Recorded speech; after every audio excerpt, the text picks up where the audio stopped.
আকাশে তখন হেলিকপ্টারের গর্জন, মাটিতে গুলির শব্দ। পরিস্থিতি দেখতে ভাই এবং ফুফুর সঙ্গে বাসার ছাদে যান আইমান উদ্দিন। কিন্তু কিছু বুঝে ওঠার আগেই হেলিকপ্টার থেকে ছোড়া গুলি আইমানের বুক ফুঁড়ে বিদ্ধ করে ফুপু নাসিমা আক্তারকেও। হাসপাতালে নিয়ে যাওয়া হলে একদিন পর মৃত্যু হয় নাসিমার। অন্যদিকে 15 দিন মৃত্যুর সঙ্গে লড়াই করে বাড়ি ফিরলেও বুকে গুলির দাগ আর মনে বিভীষিকাময় স্মৃতি বয়ে বেড়াচ্ছেন আইমান। জুমার নামাজের পরে হেলিকপ্টার থেকে গোলাগুলি হইতেছিল অনেক জায়গাতে। এরপর আমরা বারান্দা থেকে সেসব দেখতেছিলাম। পরিবেশ তখন 4টার পরে পরিবেশ কিছুটা শান্ত হয়ে আসলে আমরা তখন আমার ভাই আমি এবং আমার ফুফু নাসিমা সহ আমরা ছাদে যাই।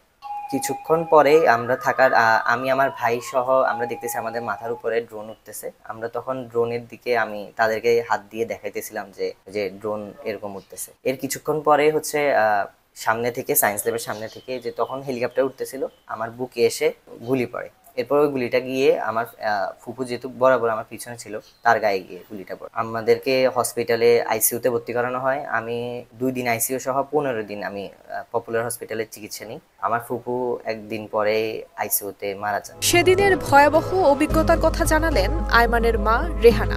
আমার ছেলের গুলি লাগে, তখন তো দৌড়ে নিচে যখন আসে, তখন আমি তো কি করব নিজেও চিন্তা করে করতে পারছিলাম না। পরে আমি যখন নিয়ে যাইতেছি তখন দেখতেছি পুলিশের সামনে থেকে গুলি করতে করতে আসতেছে। ওই সিচুয়েশনও আমার মাথা নাই যে আমার গায়ে গুলি লাগবে না, অতটুকু আমার সেন্স ছিল না। পরে আমি যখন আমার ছেলের হসপিটালের নিচে ইমার্জেন্সিতে রাখা হয়, তখন ওইখানের মধ্যে সবাই বলতেছে আপনার ছেলে মনে হয় যে আর বাঁচবে না, ওরকম কিছু বলছিল। তখন আমি ওইখানে ঘুরে চিৎকার করে কান্না করতেছি। আর আমি বলছি যেভাবে হোক আমার ছেলের চিকিৎসা দিতে। ওরা বলছে যে না, আমাদের এখানে চিকিৎসা হবে না, আপনারা অন্য জায়গায়। ছেলেকে মৃত্যুর মুখ থেকে ফিরে পেয়ে কিছুটা শান্তি পেলেও বোনের এমন নির্মম মৃত্যু মেনে নিতে পারছেন না হেলাল উদ্দিন সুলাইমান। আমার বোন ছেলের বুকে দিয়ে লাগছে গুলি, পিছনে দিয়ে বের হয়েছে, যাই আমার বোনের ব্রেনের মাথার এখান দিয়ে ঢুকি লাঞ্চে চলে আসছে। যাকে এটা শুনি ওরা আইসিইউতে ছিল। পরে আমার ওয়াইফ আমার বলতেছে যে ডাক্তারে বলতেছে যে এটা তো প্রাইভেট হাসপাতাল।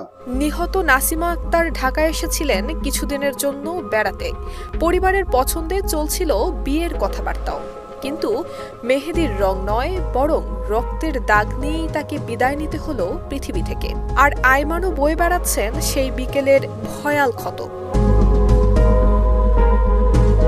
এমন ঘটনা যেন আর কোনো পরিবারকে গ্রাস না করে, এটাই এখন তাদের একমাত্র চাওয়া।